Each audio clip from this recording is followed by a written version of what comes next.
You're listening to the Today in Manufacturing podcast. Hi, I'm David Manti, and welcome to a new episode of the Today in Manufacturing podcast. With me this week are Jeff Ranke and Anna Wells. We each have more than 15 years of experience covering the manufacturing industry. Every week, we take the 5 most popular stories on our websites and discuss the implications they have on the industry going forward. Before we get started, please make sure to like, share, and subscribe to the podcast. You can also help us out a lot by leaving the podcast a positive review on whatever platform you use. Also, subscribe to us on YouTube at IEN Magazine so you can join us live in the live chats and in the discussion. Jeff, how you doing this week? I'm doing all right. You know, we took in a midweek concert, and I'm feeling the effects of that. Right now. What's always interesting is when I get tired, so I've been on the road for a couple of days, like I slow down. Mm-hmm. You seem to really do a good job of overcompensating for any type of tiredness. You ramp up. Yeah. I don't know if you realize this. You talk a lot faster and a lot louder when you're tired. Yeah. So if I can't keep up, it's just us sort of taking polarizing directions, facing a little bit of fatigue. Yeah. No, you're fighting the road weariness. I'm fighting exhaustion. It's sure to be a good episode. And Anna's here to balance us out. Yeah, how you doing, Anna? I'll just try to be normal. That's fair. I mean, that's possible. You know, that's all we're asking. I mean, and you gotta give it. How did that sound out of context? We're just asking you to be normal today. Just be normal for once. Do your best. Well, and you know, you're leaving us next week, so you kind of got to go like double time. All right, I will do this will be the best one I've ever done. We are certainly trending in that direction. And the most normal. All right. Well, before we get started, we have a word from our sponsor, BigCommerce.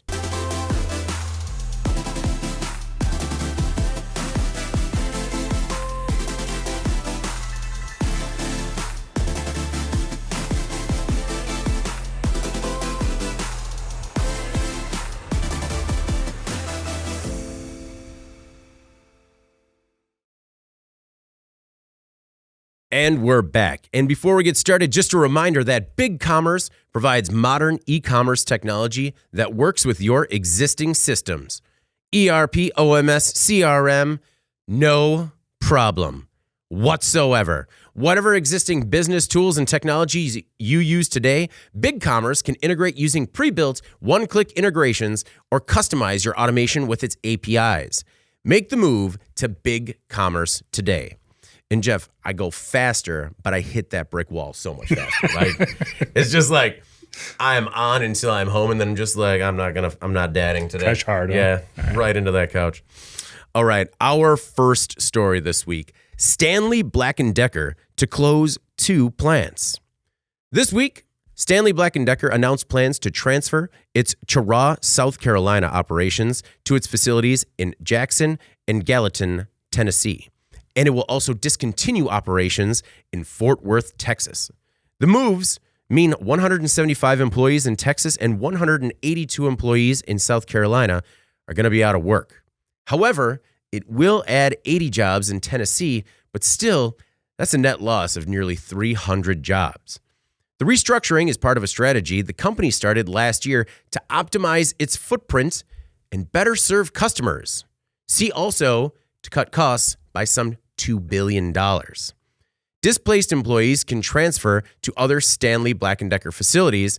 The company is also offering job placement support services. Anna, your thoughts on the big changes happening at Stanley Black & Decker? Yeah, I mean, first of all, how many times have we heard that in the last few weeks about cost cutting, these tremendous goals for cost cutting? Mm-hmm. As Stanley Black & Decker has said here, strategic action supporting the transformation will also enable a more focused product portfolio.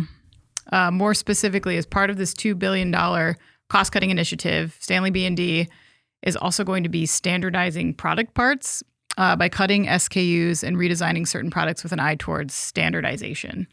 In a February earnings call with analysts, their CEO and president, Donald Allen Jr., said the company had approximately 50,000 SKUs that it was no longer manufacturing, and they were approved for decommission. So while the job cuts hurt, the company, I think, is looking at slow and non-moving items in order to reduce their SKU count and therefore their production costs, right? This was first revealed in late 2022 when Allen said that the company expected to generate $500 million in savings by the end of next year with this alone. But they're not done yet. They said that at the time they had slashed roughly half of their targeted goal. The remaining SKU reduction should occur through the end of 2023. So there's going to be more of that. I think the pandemic encouraged a lot of companies to really take a serious look at inventory management. And I know that manufacturers and distributors alike were really making some hard decisions on streamlining with an eye toward procurement costs and availability. For Stanley B&D, a company that has hundreds of thousands of SKUs, that's a target for them, right? They've also acknowledged very high inventory levels and the need to liquidate some of that. So will certain customers suffer over the loss of some of these specialized items? Sure. But it can't be at the company's overall margins. And I think we're seeing these tie together here because were they not taking these other initiatives to cut costs, then we would be probably seeing a lot more job cuts from them. We see this happening more and more, I think, with companies that are really taking a hard look at cost to serve on an account basis, right? There's some companies that cost you more money to have them as your customer, Right. than you make on them. And I think cutting, some of their products and their product portfolio is addressing that directly. In October, their interim CFO, Corbin Wahlberger, said the company believed its focus on inventory reduction, cash generation, and balance sheet health are prudent as they work in parallel on structural supply chain savings to improve gross margins in 2023 and beyond. With these streamlining efforts come job cuts, but you cannot have it both ways, unfortunately. So I don't know. I see this as like the call to tighten up supply chains having a ripple effect in some sense, because you're going to have to, part of this is pure cost cutting, all of it, but also you're also cutting complexity from your organization. You don't need as many people, right? So I know that people looked at the supply chain stuff as a positive. People are making efforts towards right sizing their supply chains, making them tighter. And that's true. But again, the job losses that come along with it. I have a rather basic question for you. I've always heard it referred to as SKUs. Is it also referred to as SKUs? It is, yeah. Oh, okay. You can say it either way, and I don't know why, but Yeah. It just, I don't know. It just sounded weird to me. And I was like, SKUs, huh? All right.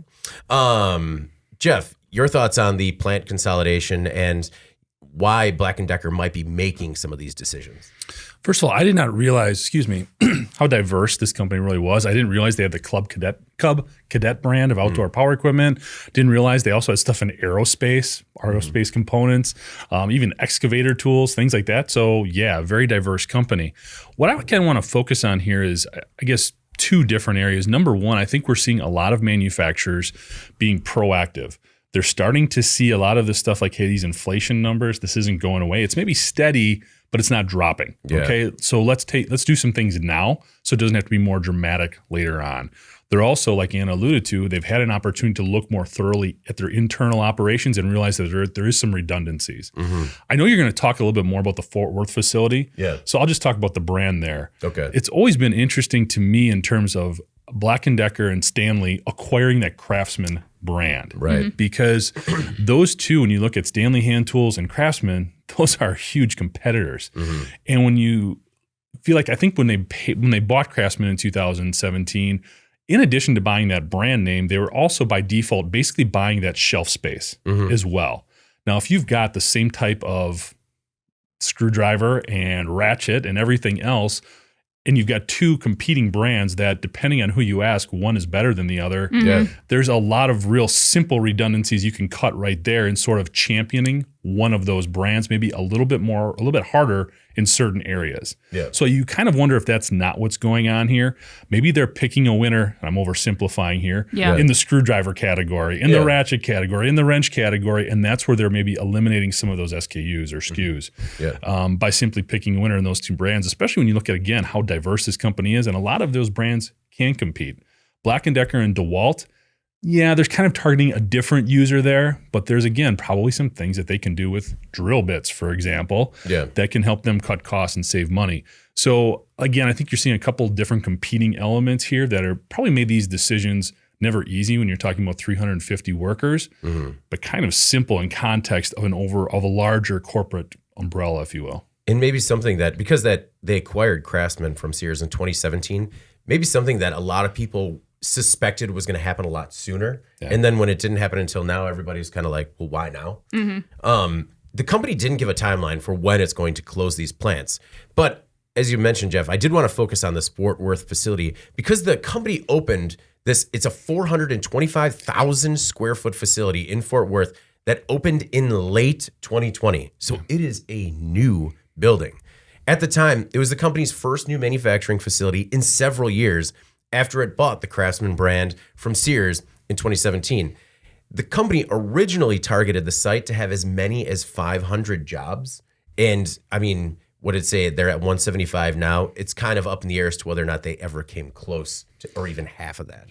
Well, and correct me if I'm wrong, but they were going to like do some real high speed stuff there. They were looking at some different plating and coating, different things that they were going to try to do with their tools to sort of elevate them. Well, and I'm not sure about that because I didn't know.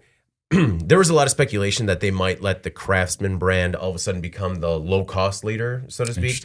And, people were really afraid because that Craftsman brand has just a legacy that goes, like 2 or 3 generations back? It made me look at some of these other articles and forums, just people that are legacy Craftsman tool users. One of them was titled, "What Happened to Craftsman?" One was simply titled, "Betrayed." Another was, "Does anyone still care about Craftsman tools?" And then the final one was, "Craftsman tools at Lowe's look like junk." And these are huge forums, like in major, hand tool discussion communities. And it's just, I think that maybe the writing was on the wall for Craftsman. And I don't know whether or not Stanley Black & Decker kind of led it down this path, or as a result, maybe that's why some of this consolidation is happening. Well, I think the Craftsman brand it would be just an interesting case study in and of itself, because I think really the de-escalation of its importance probably started about 25 years ago. As you guys know, I mean, Anna, you were dealing with this market too a little bit when it came to automotive repair and tools and equipment.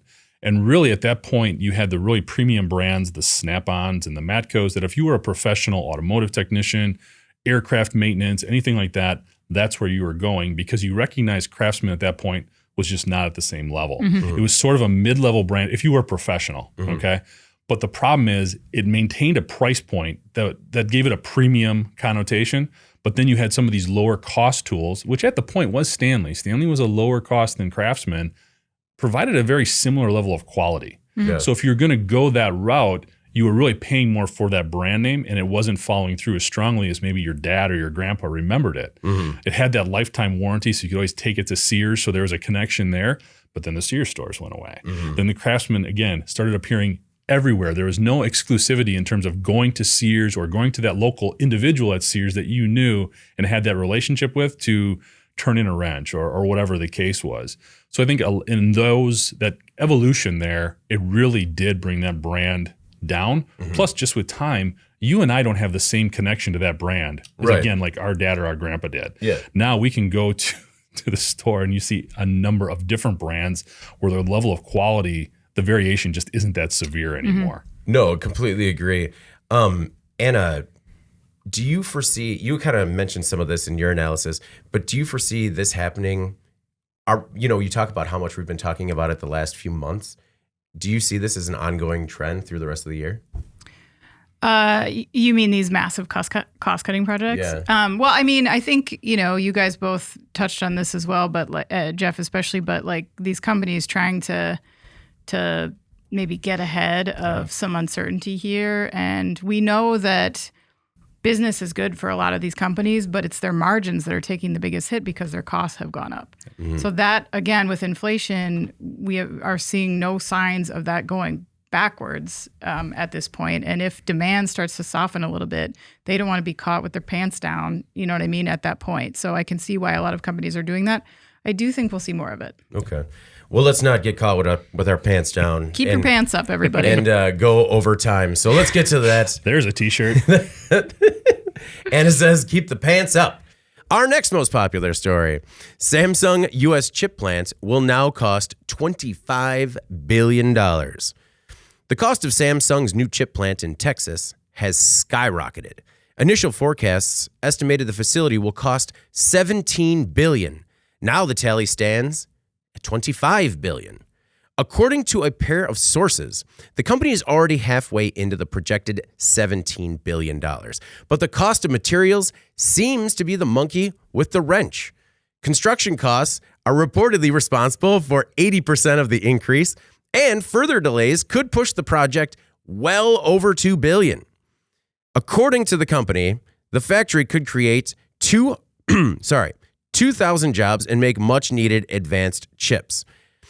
The plant already broke ground, and the company is rushing to finish it by 2024 to start making chips prior to a 2026 deadline in order to receive tax credits. Anna, your thoughts on the escalating costs when it comes to Samsung's new chip plant? Yeah, so I think it's like, initially when I saw this story, I was like, okay, wait, this does not align with what I'm reading about the construction market. Because what you're seeing more in the news is about how costs in this area of construction are starting to stabilize a little bit, especially on the residential side, which is in turn helping things to improve cost-wise on the commercial side. But I think also there's some considerations here that have specifically to do with fab plant construction. So I want to talk about that a little bit. Reuters source here is saying that 80% of the cost increase here is due to construction. Again, we've all seen over the last 2 years how insane it's been. It's interesting that the growth in construction costs right now are actually slowing compared to the insanity that took place in 21 and 22, where it was double-digit increases in those costs every year. Now they're saying more like 4 to 5% is what they're anticipating for 2023, which is kind of an average year. Another benefit that the experts are seeing is that the rising interest rates that are causing slowdowns in residential, as I mentioned, is improving access to materials for commercial projects, improving access to labor, all that stuff to keep those moving. Material prices have been stabilizing. I think one of the biggest challenges right now is still wage pressure, and that's obviously adding cost to every project as contractors have to pay people more to be there. But outside of the labor issue, I think construction costs should be improving. Perhaps we're seeing Samsung paying a premium for trying to rush this project through. That's possible. Likely, I think. Obviously, they want to hit those chips incentives, as you mentioned. Maybe the reality of the backlogs facing contractors and suppliers is a bit undercounted. I think that is potentially true, in my opinion. I know, at least anecdotally, there are plenty of trades that are still working really far up. They're still playing catch up with maybe, opportunities that they didn't have on their books that they're trying to deal with now. So I think there is some catch up there. Does this explain a 45% or whatever increase in cost that we're seeing here from 17 to 25 billion? Maybe only in semiconductors, because if you look at the news around some of the new projects that are being announced, whether it's Intel, Samsung, these other Micron, these other competitors, I'm sure that they pad their estimates, but there's a lot of them that are announcing increases to those budgets from what they expected before. These plants are very specialized. They need labs, they need clean rooms, they need vibration proofing often. The capital equipment is expensive. The consumables are expensive. It's not like you're building a wood box here. So there's a lot of complexity there that I think, that needs to be addressed, right? In a recent article comparing the expense profile of U.S. versus foreign chip manufacturing and the potential added expense to consumer products down the road, NBC News quoted Taiwan Semiconductor Manufacturing Company CFO Wendell Huang, who said that chip factories in the U.S. are far more expensive to build than in Taiwan, the leading source of chips today, and said the cost gap is the construction costs of building and facilities, which can be 4 to 5 times greater for a U.S. fab versus a fab in Taiwan. The high cost of construction includes labor costs, cost of permits, cost of occupational safety and health regulations, inflationary costs, and then people, and also I thought this was interesting, learning curve costs. Okay. And to that, I'd say this is the reality of reshoring. This is what we want, but at the same time, cost comes along with it. There's Yeah. a reason that offshoring happened in the first place. And so we're going to see the costs here in construction. We're going to see costs in the labor. We're going to see costs in the operations, and we're going to see costs in the end products. That's right. I mean, bookmark it today, because when you're complaining about it in 2 to 3, 4, 5 years, you heard it here first. Jeff, I misspoke a little bit when I said that the project was going to push well beyond $2 billion, because obviously it's already well beyond that. But the project could push well beyond that $25 billion mark, just as these costs continue to rise. What were you thinking about when it came to some of the supply chain problems that Samsung is running into these days? Well, it's interesting. Anna talked about a lot of things sort of stabilizing, and I think that is true. However, when you're looking at a project of this scope, there is still a lot of difficulty in forecasting prices ahead of time. For sure. And when they put out that $17 billion number, we're not quite sure what they may have been looking at, because when we look at the quantities that they're trying to deal with here in terms of concrete and steel, it's pretty tough to forecast that. Now, $8 billion, that's a lot to be off by. So you do kind of wonder if there weren't a lot of other factors that Anna alluded to there playing a bigger part of that. But I just see a lot of irony in the fact that they're talking about rising construction prices for materials as well as labor, which is directly connected to supply chain disruptions. But they're building this factory to also resolve a supply chain disruption in chips in the U.S. Correct. So it's a very ironic cycle that this is sort of running here. And I think one of the other costs that probably isn't talked about enough is when you look at the skilled trades, when you look at electricians, when you look at construction managers and what they're able to demand right now in terms of pay. I think that's also playing a big part of this. That's kind of overlooked in terms of what those guys can demand. And they're also able to kind of pick and choose what they want to do right now. If you're a larger commercial manufacturer, like I said, you can pick your project and you can charge what you want to right now. Do either of you think that part of the lower forecast, other than, just missing wildly as a result of materials kind of blowing up in the last couple of years, could either because when they're trying to find a dance partner when it comes to a state, they're also shopping around for incentives. So maybe if they float a $17 billion number out there, maybe that's trying to find a state that's like, okay, with 30% incentives or whatever, we're going to lose X amount in tax revenue.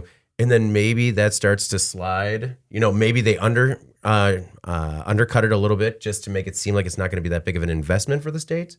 Or, either way, the state's trying to win the business, so it really doesn't matter. Yeah, it's hard to know if the state is going to leap up to that number. They may say, you're here, just. There was a cap, like on the bill that Biden passed, like it was 1.2 trillion, I believe, in funding that was available for this stuff. So again, if you're all trying to get your piece of that pie, maybe you do come in a little bit lower to ensure you get something. Whereas opposed if you come in too high and the project gets shot down, you don't get anything. Well, that's specific to the CHIPS Act, and I'll talk about that in a second. But I just mean when it comes to the regular state incentives, when it comes to construction costs and income tax, like per employee, stuff like that. I was just curious if, maybe they think they make the state feel like they're going to be on the hook for a little bit less, that it might look a little bit more appealing.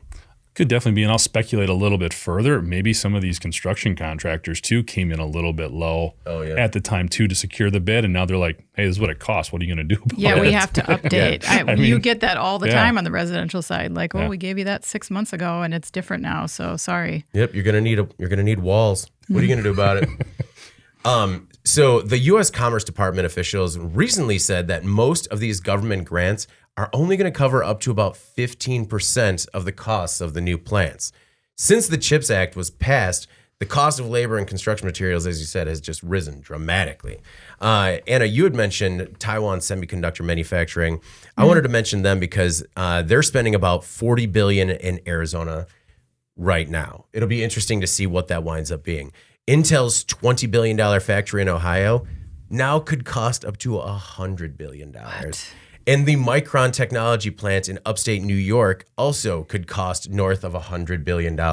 So it's just, we should have almost a spreadsheet. Like initially pitched $17 billion, then it got to $25 billion just in a quarter. And at the end, if it's anywhere in line with some of these like Intel and Microns, it's not inconceivable that it could wind up being a $100 billion project. Yeah, like they forgot the line item for solid gold telephones. And then... All right. Well, on to our next story. Elvis Presley's private jet will be converted into a recreational vehicle. Elvis Presley's private jet is a 1962 Lockheed 1329 Jetstar. It carried the king around for years, but has since been left to rust for about 40 years.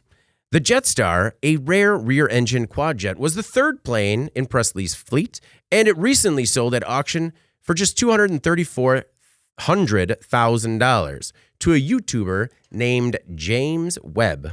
What, the YouTuber? No, I was. Oh, gotcha. 100,000. I've been watching a lot of Price is Right lately.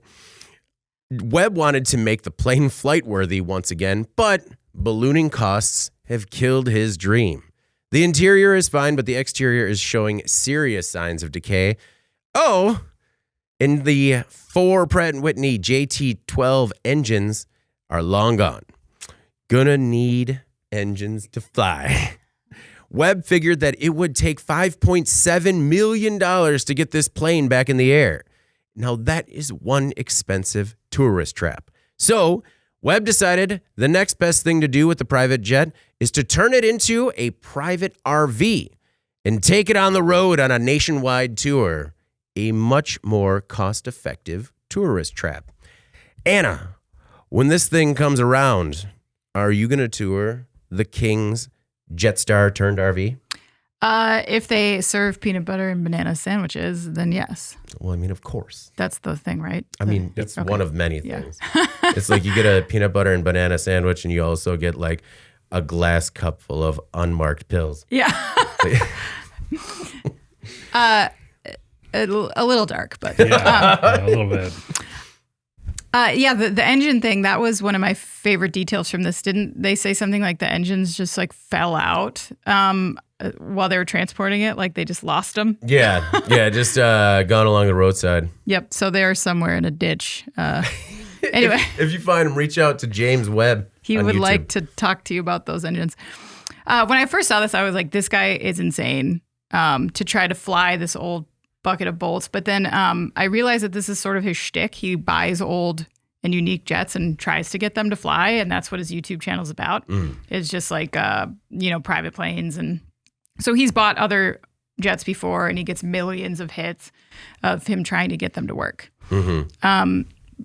But I was interested also in this auction process and what kind of a buyer is interested in a plane like this. Yeah. It has a very narrow market, I'm guessing. Like, obviously, Elvis has this celebrity status that is really unrivaled.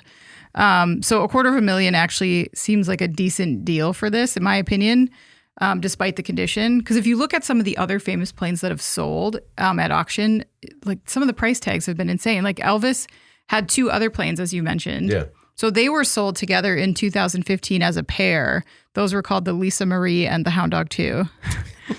And that cost $15 million for both planes. Was it like Hound Dog number 2 or like Hound Dog also? No, Roman Hound numeral Dog 2. Oh, okay. Dose, yeah. Okay. So the owner of the person who bought those agreed to keep them at Graceland permanently, which is kind of cool. Yeah. But that's the exception. So many planes don't net this much money, even ones that have very cool backstories. Like the first Air Force One was close to being scrapped before it was sold in 1970 in a deal that included 5 other planes for just $35,000. Even back then, that's so cheap. Wow. Yeah. The biplane from Indiana Jones in The Last Crusade, which was also used in Brendan Fraser's The Mummy, went up for auction in 2017 and went unsold reportedly because the low end of the bidding, $27,000 was not met. Oh, wow. So you might have a chance for that yet, David. Okay. I mean, I feel like it lost value after it was in The Mummy. Maybe if they had done it before. Yeah. Yeah. If it's just an Indiana Jones plane, way more value. So anyway, keeping in mind that I think people don't really want to get into old planes because they're just collectibles. You need a tremendous amount of space to display them. Yeah. The market is so small for something like this. So I like this idea of turning the Elvis jet into an RV instead of monkeying around with a corroded, neglected old plane that would take an immense amount of money to restore and no one would ever want to get in it. All in the name of views. Right. But So, interesting engineering. Their report said that by simply mounting the fuselage without the wings to an RV chassis would be basically all they would need to do. So I don't know. I've seen weirder things on Airbnb. I think that they should just turn this into an Airbnb. Agreed. Instead of taking it out on the road. You might as well just rent it out. I mean, getting it renovated and certified to fly would be insane. This is a good idea to use it for, I think. Yeah, I don't think it needs to be an RV. I think you can have it on a trailer, and as long as it's safe for people to tour it, they would. You would find a lot of interest to do that. Yeah, if you could put some bunk beds on there or something and just go there and sleep in it for the weekend, and it's in the desert. You don't put bunk bed. You don't want to disturb what the king has created. So you're gonna just sleep on the floor? Not the floor. I'm sure there's comfy. Yeah, Elvis Presley fans, pretty much. There's I'm sure there are some plush in need of some care, chairs and couches on the plane. Hey, but where were all these people for the last 40 years when this thing has been rotting on a runway somewhere? They just didn't know. They didn't know. They just didn't know it. Suddenly we care about the integrity of the plane. It was the needle in the haystack. Jeff, what is the better plan to, just travel with this thing as a tourist destination, or, to try putting a couple of tires in, making this hunka burning junk roadworthy? That's number 2. That's well done. Good work. Good work. It was. You know what? It doesn't matter because the Elvis Presley estate still generates over $20 million a year. Really? Yes. Well, half of that just comes from people going to Graceland. So if you want to take this out on the road and do whatever, you're going to make money because people are still very passionate about that man and what he does. What I'm curious is, so did this include, or do we know? Because one of the things I talked about initially when this went on sale, which was, I think, actually didn't it start in January or something like that, or there were other times where they attempted to sell this. Oh, okay. But one of the two biggest things is that it was supposed to have a copy of the sale of purchase that actually had Elvis's signature on it. Oh, wow. Okay. There was also another agreement that he had signed. I forget, it was some sort of safety documentation that he had also signed. Okay. So if you got those 2 pieces of paper with his autograph on it, there's probably value just in there for whatever you wanted to do. I also thought it was kind of interesting because even if this plane would have had those engines that fell off on the roadside, they were too loud and they didn't meet safety regulations anyway. So you couldn't actually fly this plane unless you put newer, better engines on it. Yeah. So I don't know. There's a lot going on here with this one. Whatever this guy can do to make back his money, I would say go for it. Jesse, who's watching us live, is curious because, Elvis isn't dead. So how can we sell his property, if he's still with us? That's true, Jesse. As soon as you find him, have him give us a call. Yeah, and it's going to be crazy Yeah. once he comes back out and he's just like, hey, takes these backsies. I want all my stuff back. Yeah, there's a VCR in there. Yeah. He wants that back. The fact that some of the things, it was weird, the random things that still worked, like the microwave still worked. Yeah. It's, and of all the things that are going to go first, I would figure the microwave. They just don't make them like they used to. You did like the crushed pink velvet seats in there, though? Oh. I mean, that had to be right up your alley. This was I love everything about this story, and I would love to tour this thing. I had the opportunity to go to Elvis's birthplace in Tupelo, Mississippi, and I find historical artifacts like that very fascinating.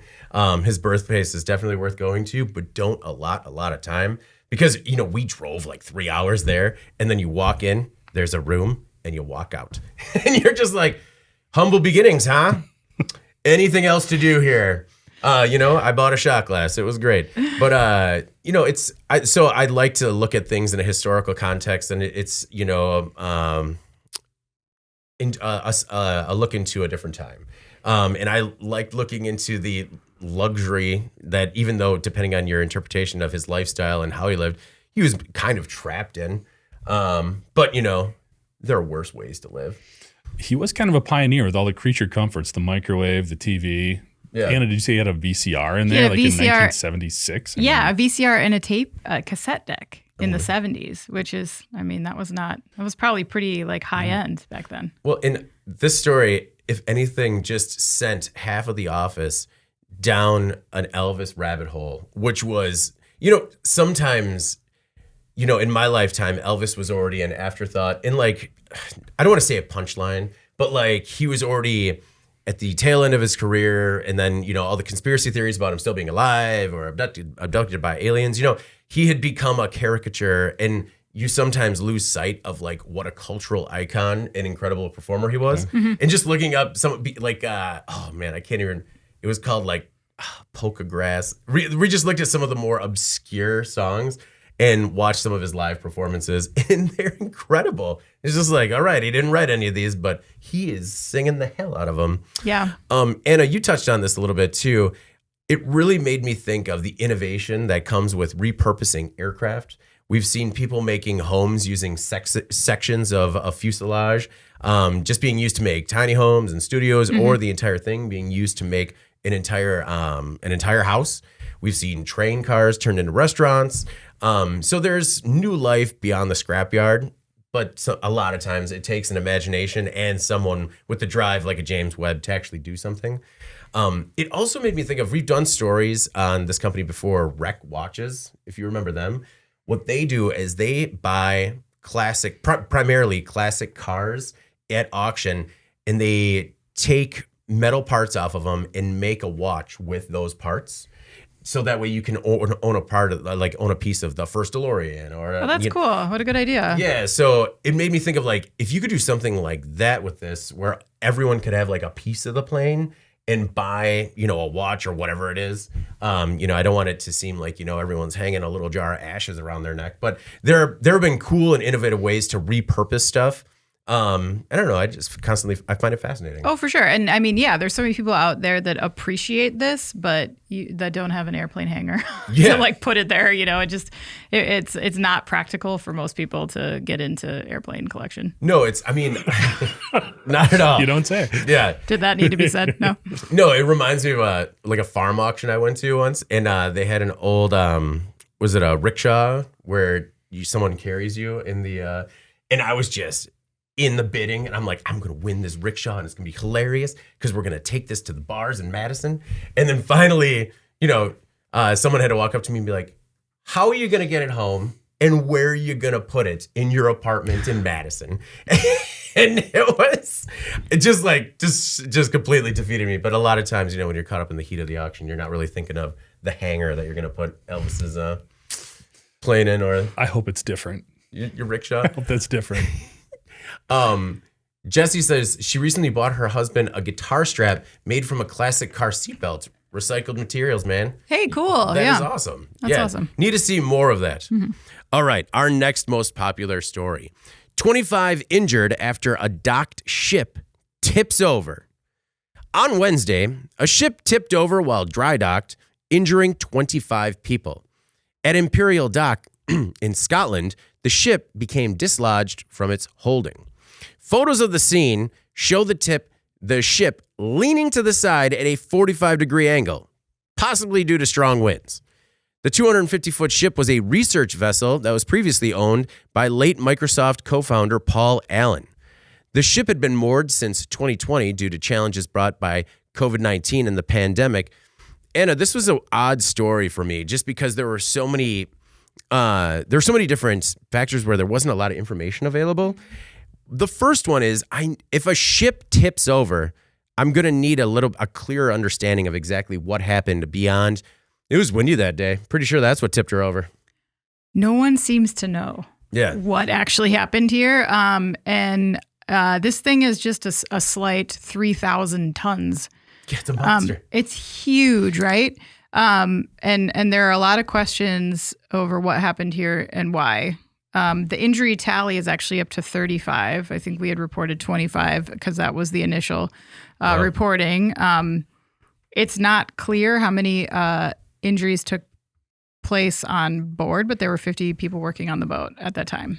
I'm sure a full range of injuries was possible. When you look at the 45-degree angle, people probably fell. Maybe they fell off the boat. I mean, we don't really know. So they were injured because they were on the vessel when it tipped over? Mm-hmm. Oh, my goodness. That sounds terrifying. I think it was a combination, right? There were some that were actually on board and some that were actually like in the building or on the dock in proximity to it. Okay. So it got as far enough over to hit people on the ground? I don't think it hit him, but I think it hit the infrastructure around there, the buildings around it. That could have basically had the same sort of concussive effects. That makes sense. The good news is that they're reporting that it's unlikely that any of these are fatal injuries. One person, I think, had to go into surgery, but for the most part, I think everyone's going to be okay. A person named Iraklis Lazakis, who is from the Department of Marine Architecture and Engineering at the University of Strathclyde. Nailed it. Said that this was a very, very unusual incident. Winds were recorded at around 38 miles per hour the day before, but Lazakis told BBC Scotland that he believes the strong winds were unlikely to be the root cause of the incident. Okay. So what's interesting, though, is that wind narrative was kind of being advanced by other people who are saying, like, it was windy. We think the wind knocked it over. And then that kind of got picked up in the media, I think. Gotcha. But I don't think it's been confirmed that was the reason. Maybe people are making assumptions because there's no other real theory yet as to what happened here. Because if it wasn't wind, then what would have caused a 6 million pound vessel to tip 45 degrees in a dry dock? That's crazy, right? So I was looking at some information around why ships tip. Okay. Ship tips. Yep. Ship tip tip. Shiptiptips.com. No, that's not it. Don't go there. So anyway, shifting cargo is one. Wind could contribute to that, right? And just upset the balance of the ship, causing it to roll. But that seems unlikely, I think, because this is a docked research vessel and it's been sitting for 3 years without incident. So I don't know why that would occur now. Negligence and disrepair can cause leaks, but again, unlikely considering that this boat was dry docked. And since there were 50 people working on the boat, I just think you can assume that dry dock was completely drained. So I don't know. And obviously it was clearly being maintained this time. So I'm stumped. I really, I really look forward to all of your dry docking expertise. Come on. I know. As a maritime expert and the founder of shiptiptips.com, you would think that I would have a theory, but I do not. So I look forward to the investigation on this very strange incident. It was very interesting to our audience. It was, as you know, one of our top stories of the week. So yeah, no, I mean, historically, when big things fall over, it's of interest, especially to an engineering community that's very curious as to, their entire careers are based on making sure safety incidents like this don't happen. Right. And so even when it's in an industry like shipping, it's still a curiosity. And Jeff, the boat is still owned by the Larry Allen estate. So I'm kind of curious, after a boat tips over like this, what kind of logistics, just to get it upright again, and, whether or not it's sustained so much damage that it might not be seaworthy anymore. So actually, according to the New York Post, it was sold to the Navy last year. Okay. So the U.S. Navy. Yeah. Okay. Yeah. So hopefully they'll be able to get it back upright. Kind of like what Anna was saying, we don't know in terms of what happened here. Mm-hmm. One of the things that I was, doing a little research on that you could maybe see as another option, there's a lot of different electrical and mechanical testing that needs to continue to be done, even when a vehicle is in dry dock. So with a boat like this, and if you look at it, it is really front heavy. Mm-hmm. So you could definitely see if somebody made a mistake with the ballast or something like that in terms of the amount of water and air that was going in and out to keep this thing level. Yeah. It could have tipped real easy. Okay. I mean, it doesn't look naturally easy to keep on a straight line, I guess, is the way I'm looking at it. You can also see how a lot of people got hurt. The picture on our website, we saw the end that tipped up. Mm-hmm. And if you get a viewpoint from the other side and see the end that tipped down, that is terrifying. Yeah. Because it really gives you a scale in terms of how big this boat is. And you could definitely see, almost feeling fortunate that we're only at 35 people getting hurt. Yeah. Because when you got that much weight moving that severely, that's bad news, obviously. Well, it's hard to get a scale, and then you realize that's a crane in the photo, and it's making the crane look small. Yeah. Really amazing stuff that this ship did when it was out with Paul Allen and the things that he did there. The one that caught my attention is it found the wreckage from the USS Indianapolis, which is the ship during World War II that delivered the atomic bomb. Oh, wow. Cool. It was hit by a Japanese submarine on the way back. And all these men went into the water. Nobody knew about this because it was such a top secret mission. these folks were in the water for several days and they were actually attacked by sharks. There was actually more sailors that were killed by sharks than by the actual attack from the submarine. Whoa. So, yeah, it's an incredible story to read about the USS Indianapolis.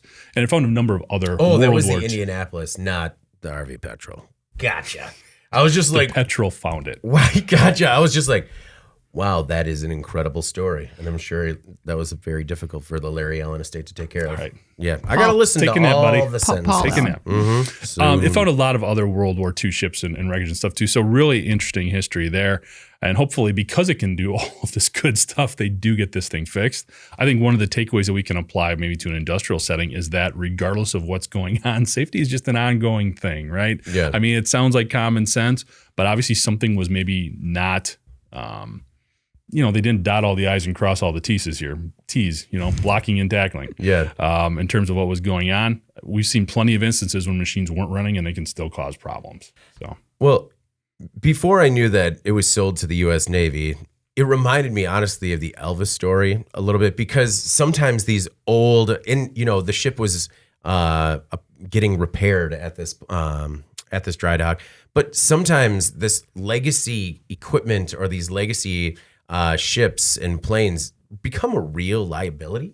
And at some point, I think that, maybe you got to make some harder questions in terms of, it's great that Elvis's plane was found 40 years later, but isn't that like, I don't want to say wasteful, but like a tremendous oversight that it was able to kind of linger for that long without just being scrapped? Well, I mean, I think if you're always looking for a utility, and this boat isn't that old, it does need some. Obviously, there's always ongoing maintenance when you're looking at any vessel this large. Yeah. I think with the Elvis plane thing, there's probably looking for an application, just nobody was interested. Yeah. At least this does have use, and it was leased to some other exploration company and research company. It was just not being utilized at the time. They talked about operational challenges due to the pandemic, which I'm sure deals with going in and out of ports. Yeah. Things like that. So, yeah, I don't know. A lot of interesting dynamics kind of associated with this one. Yeah. And it also reminded me of, I think it was back in September, we did the story about the world's largest cruise ship that was being sold for scrap. Mm-hmm. Just that, I don't know. Like, it was good that this is finding a new life, but I don't know. Sometimes you have to make a hard choice and just sell it for parts. I'm with Jeff. I don't know if it's like in bad shape necessarily. I don't know what occurred here. Yeah. But it doesn't appear to. I mean, when Paul Allen bought it was being used a lot for research. Yeah. And I think prior to 2020, it was still being used a lot. So I don't know that it's like a ramshackle accident waiting to happen. I think this was like just a freak situation that occurred, like that was very unlikely. It's not Elvis's plane. It's not Elvis's plane. Not everything is Elvis's plane. Not everything is Elvis's plane.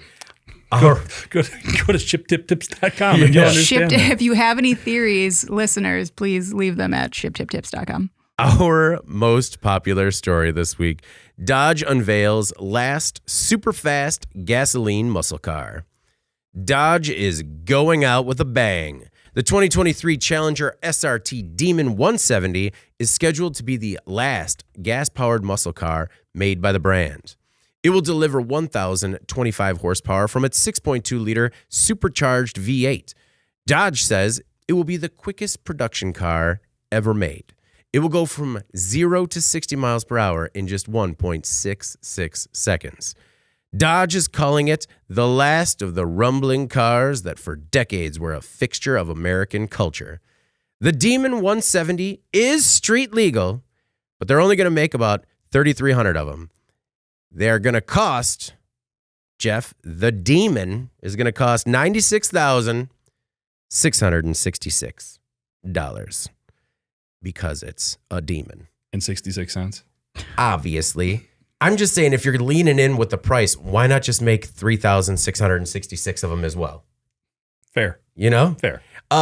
Do you think that this is going to be the last of the rumbling cars that were a fixture of American culture, or is that maybe jumping the gun a little bit? I love the way you phrase that. Like, this is some deep societal concern here.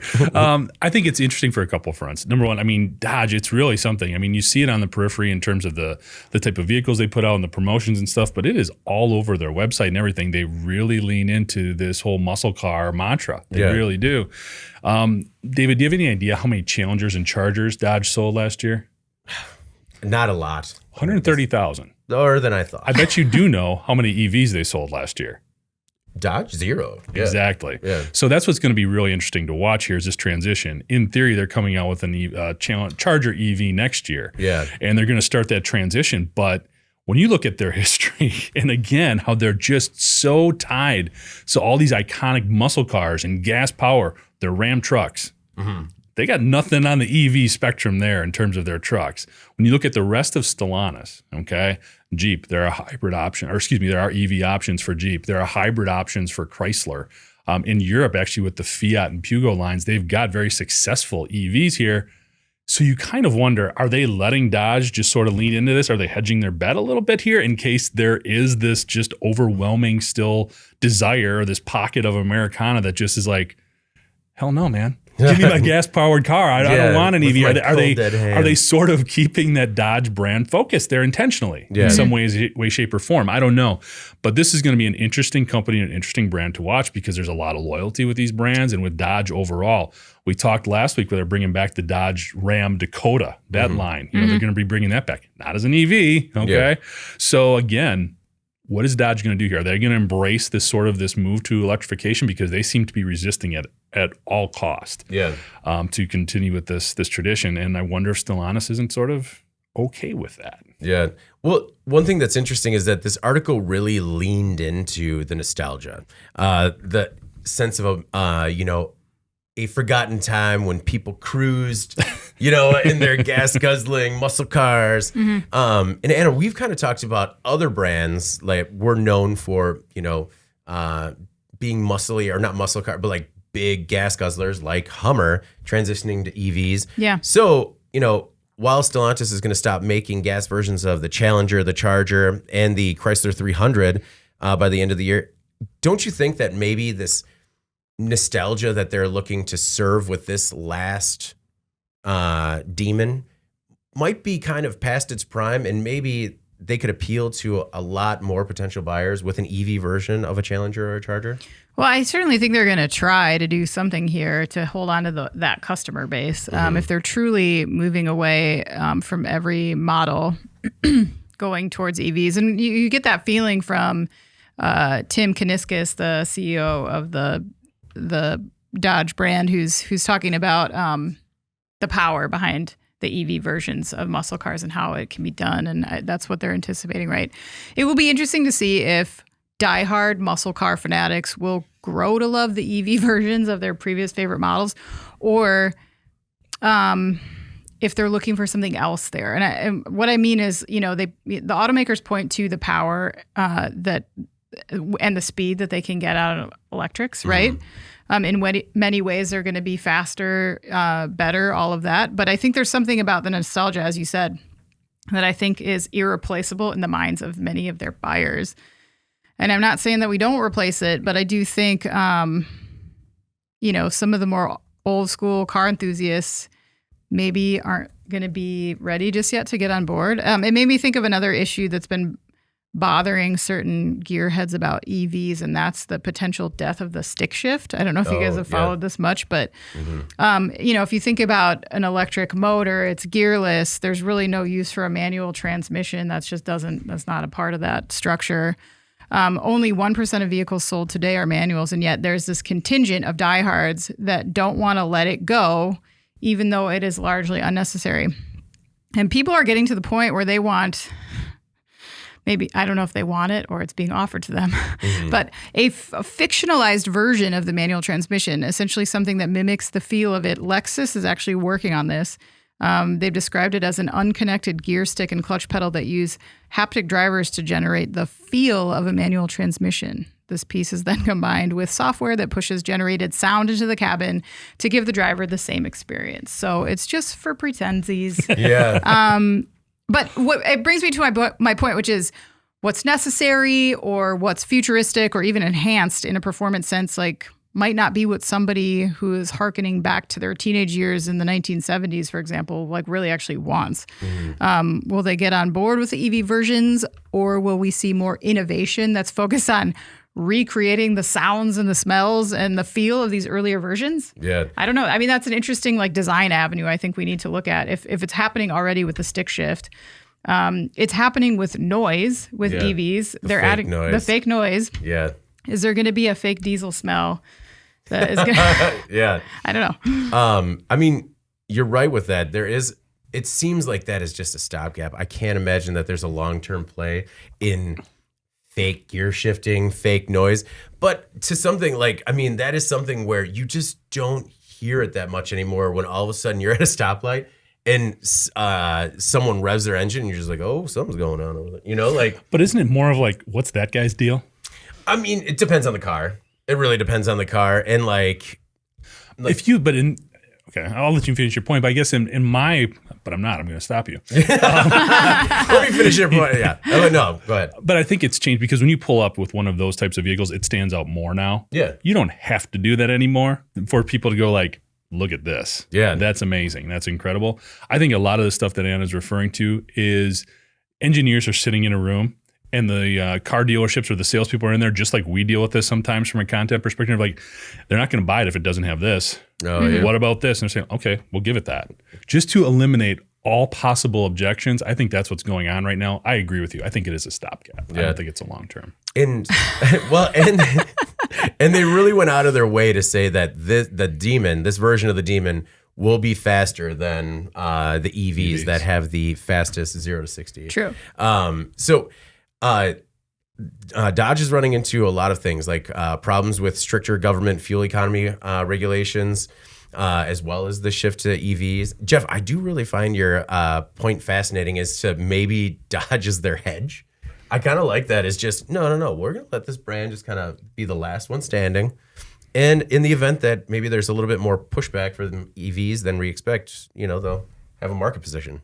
Yeah, fair. I mean, there's got to be at least something in the mind of some of these automakers that thinking like if there's an administration change and some of this stuff maybe goes away. Yeah. Can we sell a few more muscle cars before we have to get back on the EV thing? The one thing I just want to just make sure we don't gloss over, 1.66 seconds 0 to 60 for a gas-powered car, that is insane. Yeah. The fact that doesn't tear in two pieces when it does it is incredible. That's the type of engineering you should tout. But let's transition that to where we're going, like societally or culturally, in terms of more fuel efficient vehicles. Because this thing's still like 21 miles to the gallon or something like that. One thing is that when this story broke, it was interesting what happened around the office because everyone was just like, "Yeah, that sounds like a cool car." And then finally, somebody asked, "Is it safe? Is this going to be street legal?" And then everyone was just like, I don't know. Are they gonna let people drive these? Right. Like, where are you going from a stopping position to 60 miles an hour in 1 second? Me, when I'm late to pick up my kid from school and I get the text that just says, "Don't worry, you can find him in the office whenever you get here." I'm going 0 to 60 in 1.66 seconds. So you're tearing into an elementary school parking lot, is what you're saying? Over all those speed bumps, just tearing the whole bottom of the car I think off. That's what it's for. Yeah. It's just like just really fast school zone driving. Yes, absolutely. Easy to weave in and out of buses. Yeah. I just had a visualization of Uncle Buck when he pulls up. 100%. He pulls up to this. Best movie. Pick up his niece and nephew from school, and the tailpipe shoots out. And everyone ducks because they think it's a gunshot. One thing is that with this transition, no jobs are reportedly going to be lost yet, or at all. The factory in Canada that makes these, the Charger, the Challenger, and the Chrysler 300 is going to be retooled to make EVs. So a little bit of silver lining there, that none of the jobs are going away. Stellantis has also said whether or not all three or any of the three are going to survive. But Jeff, you had mentioned the Charger electric concept that they kind of showed off, and you have to imagine that the Challenger is going to have an EV concept. You'd hope, yeah. All right. Well, Before we jump into, in case you missed it, the stories that maybe weren't as popular on our website but still stand to make a big impact on the industry going forward, we have another word from our sponsor, BigCommerce.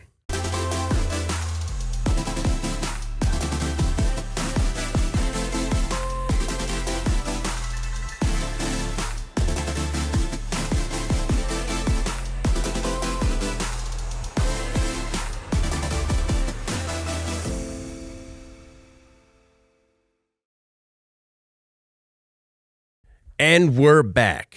And now, for our listeners and viewers, a bit more about BigCommerce.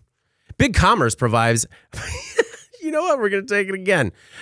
BigCommerce provides modern e-commerce technology that works with your existing systems. ERP, OMS, CRM, no problem.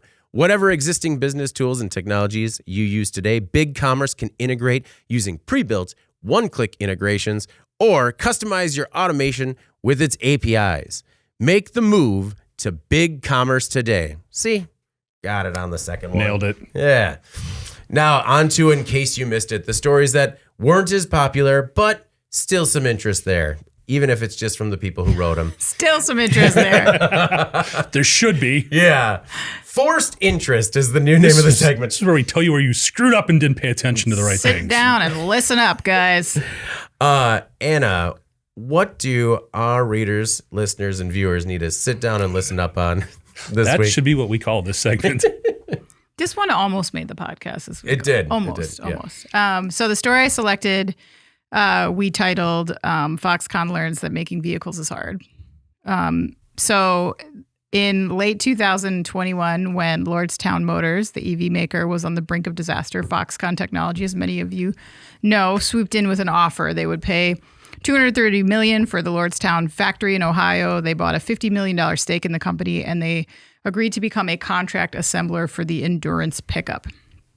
And while Foxconn is forecasting an auto business of $33 billion annually by 2025, soon, Bloomberg is reporting that to date, the only vehicles Foxconn has actually made are a handful of prototypes, a few dozen electric buses, and about 40 pickups for Lordstown. Keep in mind that Endurance production started in September, so 40 pickups in that time, not very much.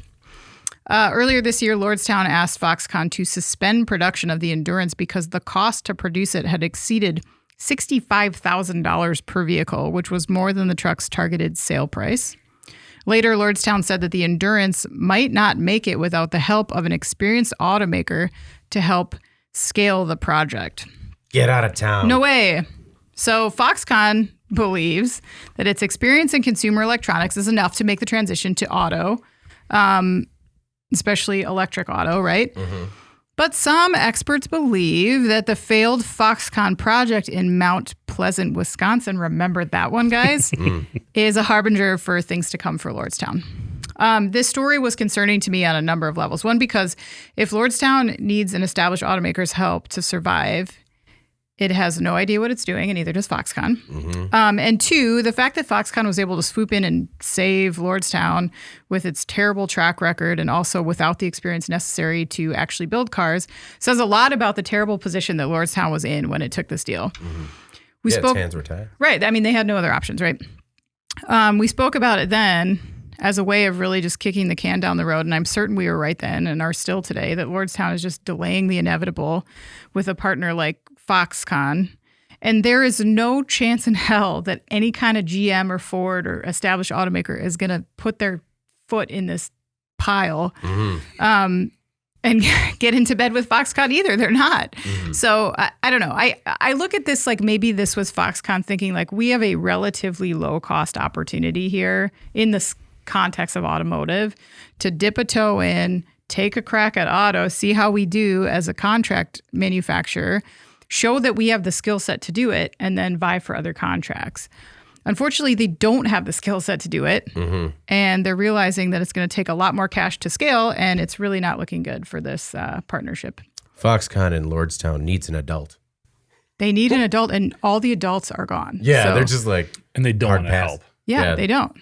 What do you think about Tesla coming in as that like rogue third party? Not a chance. I know, I agree. I don't. I think that nobody wants to touch this, and It's unfortunate because it seemed like everyone knew what was going to happen, but you still want to have that glimmer of hope, right? Well, when it started out, everybody was rooting for Lordstown. It had all the elements of the story that you wanted to root for. Yeah.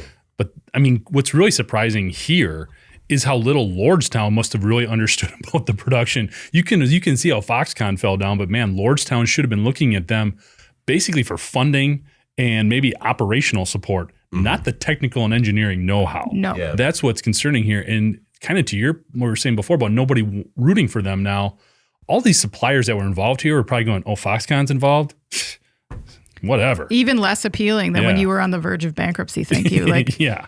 You picked the wrong guy if you're looking for some help and sympathy here. for sure. So does that make the rumored Foxconn Apple car tie-up even less likely? Yeah. I mean, I don't. There's still people who want to float that one. Yeah, but- I don't think the Apple car is ever going to happen. I'm of that opinion, but No, agreed. And it's kind of interesting how Foxconn has kind of put its hands outside of consumer electronics a number of times, and it hasn't really worked out. And it hasn't really worked out well with consumer electronics in the U.S. either. So, doesn't look great. You go ahead, Jeff. No, I was going to say, you could swoop in now and propose this is how you get the Gremlin to come back. They could make one of those for less than $65,000 per.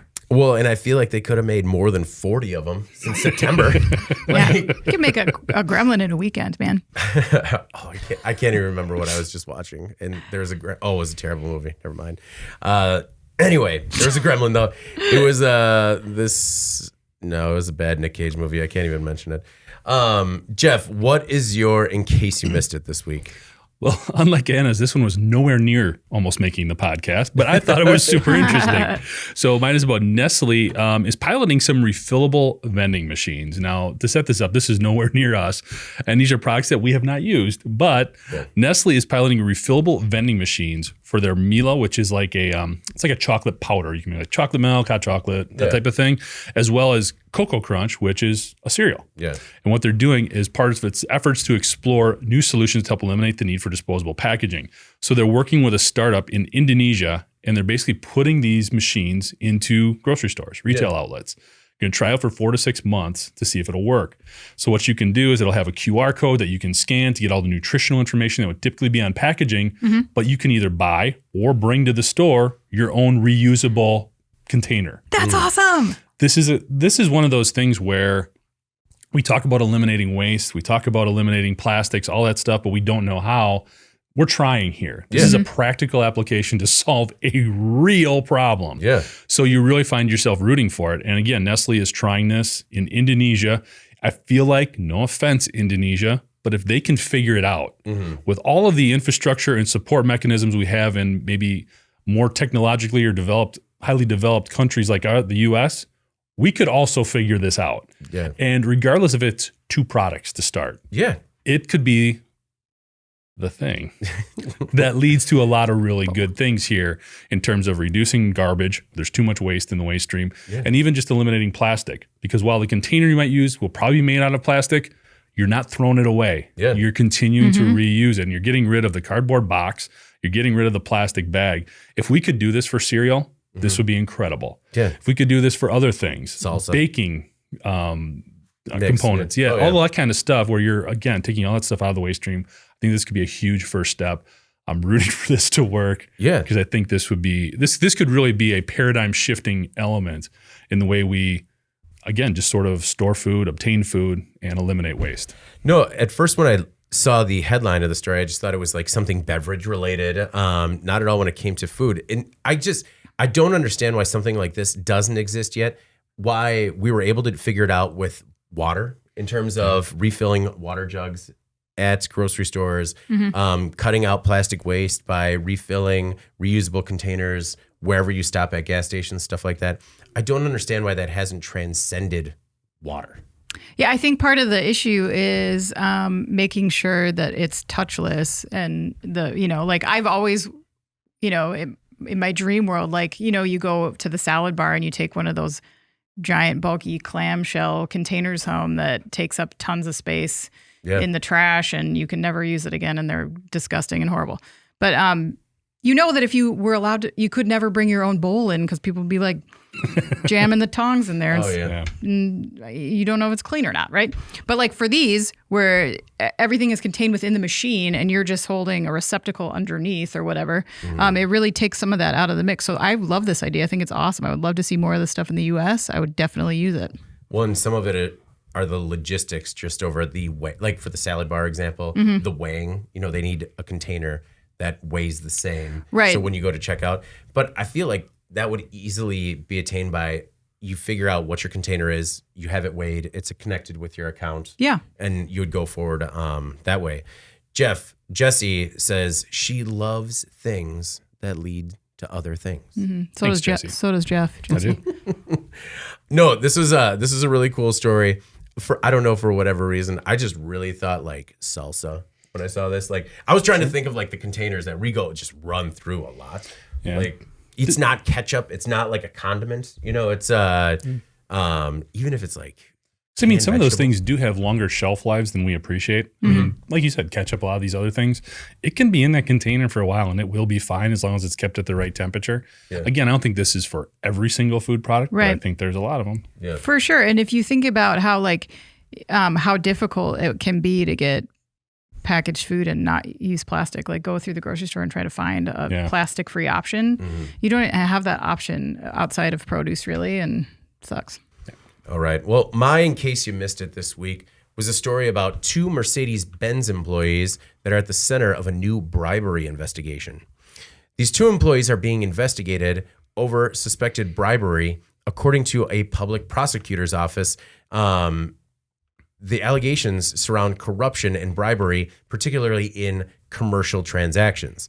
The workers were part of a scheme to curry favor towards select suppliers in exchange for kickbacks. As part of the investigation, authorities searched the purchasing and development departments at the company's Sindelfingen plant, and police seized computers, mobile phones, and other evidence at the plant before searching at least one of the employees' homes. I found this story particularly interesting because there's not a lot out there, and I'm kind of interested to see what comes as a result of it. But it talks to the incredible power that individuals in purchasing departments, in development departments have in terms of picking a winner when it comes to the supply chain, what's being designed into those specific components, and how they're incentivized possibly from these suppliers. It kind of reminded me of like the pharmaceutical industry, where the pharmaceutical manufacturers were really incentivizing doctors to prescribe their medication. And this is just Mercedes. And if this is an issue there, it's interesting. It stands to reason that it could potentially be in other purchasing departments and development departments. R&D, like the plant that this was at was like the Mercedes R&D hub. There was a bunch of things, like a lot of manufacturing goes on there. It was just a new place to kind of see fraud and corruption exposed, and made me think that maybe this could be an issue in other plants, in other industries, with other products. I don't know if you guys had a chance to check this out. Jeff, what did you think of this story? I think the location was surprising. Yeah. I did, fair or not. I mean, I was expecting this to be somewhere in South America or Asia. Yeah. The fact that it's in Germany, and for a company with this higher level of expectation, I guess you could say, like Mercedes, it was surprising in that environment that this occurred. Yeah. And it was also good to see that it was found out, I guess, and that there is accountability and things are moving forward in terms of investigating this and figuring out what was going on. That was the biggest takeaway for me, though. I was really surprised that it happened where it did. Yeah. And I think it just kind of, I guess it reinforces some of the pressures that are out there and some of the things that we all have to be careful of in our day-to-day, that maybe we don't always know what somebody's doing behind that closed door. I don't know. Well, and the idea that if there was this type of bribery and corruption, that it's limited to 2 employees. Yeah. Might go a little bit further beyond. Anna, did you have a chance to check out this story? And what were your thoughts on the potential bribery at Mercedes? Yeah, I thought it was interesting. We've seen a lot of companies trend towards streamlining their procurement processes because for a long time, too many people had the access to order products. Okay. And it made for, kind of a Wild West feeling when it came to spending. It was really hard for them to track expenses. So a lot of companies have trended towards limiting access for those who can actually, complete that purchasing. So I don't know if this is a byproduct of that you have, fewer people involved and maybe there's less oversight. Yeah. Like a little just bit a few, scary. fewer keys to the kingdom. Maybe. I don't know. No, that's interesting. And to me, it's Mercedes, so it's a different level, but it made me think of some of the people that I talk to regularly at machine builders, where they're just like, I don't care where it comes from, as long as it comes first. Right. Mm-hmm. Yeah. All right. Well, before we get out of here this week, let's jump into our final thoughts. Anna, before you leave us for 2 weeks-ish. 1 week. Well, you'll be gone for a week, and then it'll be like a week before you podcast. So Okay. 2 weeks. True. I'll see you in 2 weeks. It's 2 weeks in podcast time. What do you have for us? So I'm just getting prepped for this trip. We're taking our kids just on a nearcation to some water parks around the area. We're actually going north, which is what you do during spring break, right? You take your locations already freezing cold in the north, and then you just go further north. Yeah. I think is how you do it. Yeah, run into the climate. Yeah. My kids are already packed, totally packed. We leave in 5 days. Excited. Yeah, they are pumped. They've made checklists. They are ready. They're making some stuff to do in the car. So it's going to be hilarious. I'll try to document. Very good. Well, have a safe trip, and we hope you have a great time. We get to see you back soon. Thanks. My final thought was, like I had mentioned at the beginning, is that I took in a concert last week, and I had a couple of old man moments. One was because, as you can kind of tell, I have like a lingering cold. And all of a sudden, they started rolling out the smoke machines. And I'm just like, I don't think I can breathe. And just started having a horrendous coughing fit in the middle of this pit. And everyone's just like, do you want some gum? Do you need like a lozenge? And then I'm like, and people are just like, beer. I'm like, first of all, I don't want your beer. And second of all, like, no, I need some water. I can't talk. And that was horribly embarrassing. And I finally got to get water, slammed it, felt good just until I got back into the pit where the smoke was again. And I'm just like, this is going to be a real problem the entire time. The other observation that I made is that, sometimes when I go to shows for an artist that I love and I know all the lyrics, I love singing along. You're part of the experience. Oh, you got to sing along. You love singing along. But having been on the other side of that at a show where I wasn't as familiar with the artist, I didn't know all the lyrics, maybe you just let the artist do the singing. Because I had a guy right behind me who knew every word to every song, no matter how obscure. Like, he was the only one in the building, and he was so loud in my ear. I'm like, could we just let Jerry sing? Could we just let Jerry sing? Who sings this? Yeah, and I didn't want to be that guy, but it got to the point where, and I knew it was an issue because his significant other kept looking at me and just kept giving me the like, sorry, Yep. sorry. And I'm just like, if you could get him to be quiet during like maybe a handful of songs, because every once in a while he would have to take a breath and I could actually hear the artist sing. I'm like, oh no, he does do it better. Thanks, bud. So my final thought is that even if you know all the lyrics to every song at a concert, maybe just sit down and let it sink in. It's kind of like you don't need to film the whole thing. How loud was he, though, that you could hear him over? Geez. Oh, man, incredibly. That was the thing is like... That's impressive. It was actually another old man moment. I was joking with my wife this morning because our son woke up at like 2:30, and I was trying to help him out to use the restroom, and my ears were ringing so loud still. I was just like, whoa. Okay, it might be time to be earplug guy. But yeah, yep. No, it was he was singing, just really belting it, Wear a gas mask and earplugs next time. I guess like I'm gonna be that guy, just like with the oxygen tank, just like, please no singing around me. I'd like to hear him do it. But no, Jerry Cantrell and the group that opened for him, which I cannot say their name on the podcast, they're amazing, and you should look them up. Jeff, what's your final thought this week? Well, the last time I went to a concert, I'm talking about an old man moment. I chose my seats on where I could have the most legroom. There you go. So you approached it like a flight. I did not want row. anybody sitting in front of me. I'm like, can I be a little bit further away so it's not so loud? But I can, yeah. I want an aisle seat. I want to be able to get in and out. Okay. We are so cool. Yes. Yeah, we're really appealing to the Gen Z in the audience. But the awesome old man moment I had, so I was down at ProMat this week, which was great show, a lot of awesome tech.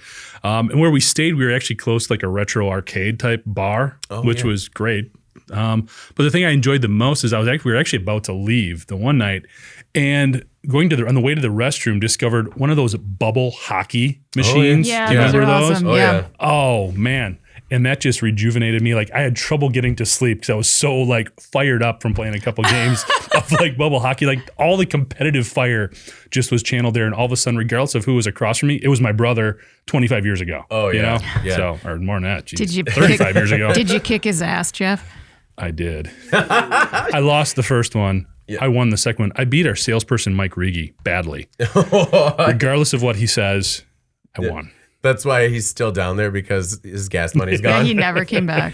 Of all the things that have come back, the bar arcades, those are okay to stay, in my opinion. The only thing is that the abomination are the short skee balls, where it's just like, if you're going to play skee ball, you need more than like 4 feet to get thing going. I'd agree. Do we have how did the podcast poll turn out last week? Podcast polling question, if you remember, we talked about which company we discussed last week was best positioned for the future. So looking at a couple of comments here, Charlie went with Caterpillar. He said, I'm only thinking that Caterpillar is going to have to go into overdrive to produce all the mining and hauling equipment needed to move all the raw materials for the EV batteries for the onslaught of the green economy. Let's get dirty. That's what Charlie says. Pretty much everybody kind of agreed with Jim here, though, and going with Boeing. He said with their worldwide civilian and military aircraft, they should be able to weather any storm. So Jim is all about Boeing, and actually everybody else was too, for the most part. I probably would have leaned more towards Oshkosh Defense with everything they got going on. But those were the results of the polling podcast. I like, last week. What is it? Let's get dirty. Let's get dirty. Yeah. All right. Today in Manufacturing shirt. Don't get your new Today in Manufacturing podcast shirt dirty. Keep that clean. This week, the polling question. So we talked about some different stuff going on, and I'm still struggling with the wording on this, to be honest, but looking at some of the different incidents that occurred. And we're also looking at the fact that those in manufacturing and the industrial sector, really, if you've got a certain skill set, you've got a lot of options out there in terms of seeking out what you want to do. So looking at some of these events, which of the following would maybe have the biggest impact in deciding not to join a company? If you're looking at some of the stuff we talked about plant closures. Okay. Now, even though, Black & Decker is Stanley Black & Decker is looking at more consolidation and efficiency and preserving long-term, still closing plants. So would that impact you negatively? We looked at projects like Samsung's plant running over budget. Some of the technology trends and bucking those trends, like Dodge is doing. How would that heavily impact your decision? And then maybe a safety mishap, like we talked about this huge one with the ship over in Scotland. No fatalities, but still a huge safety concern. So, in looking at your options, which one of those might play the biggest role if you were deciding where to go and deciding where not to go? Gotcha. So, if you were looking at a potential new employer and you saw one of these issues there, what would be the most severe? Would that be a red flag? Gotcha. All right. Well, before we get out of here, please make sure to like, share, and subscribe to the podcast. You can also help us out a lot by leaving the podcast a positive review on whatever platform you use. Just hit a thumbs up on YouTube before you get out of here. If you want to email the podcast, you can reach any of us at Jeff, Anna, or David at in.com with email of the podcast in the subject line. You could also subscribe to our daily and weekly newsletters. Make sure you get it delivered to our inbox first. And be like Jesse, subscribe to us on YouTube at IN Magazine so you can join us live and come back next week for more Ship Tip Tips. It's our newest newsletter. We'll be launching next week. Ship Tip Tips. When we have an idea. Spin-off podcast. Like it. We turn it around quick. Ship Tip Tips, episode 1. Don't let it tip over. I think that's all we got, guys. It's the only one we know. We have one tip. You gotta batten the hatches and, okay, make sure it doesn't tip over. All right. Well, for Jeff Reinke and Anna Wells and Jesse joining us live, I'm David Manti. This is the Today in Manufacturing podcast. We'll see you next week. Thank you for listening to the Today in Manufacturing podcast.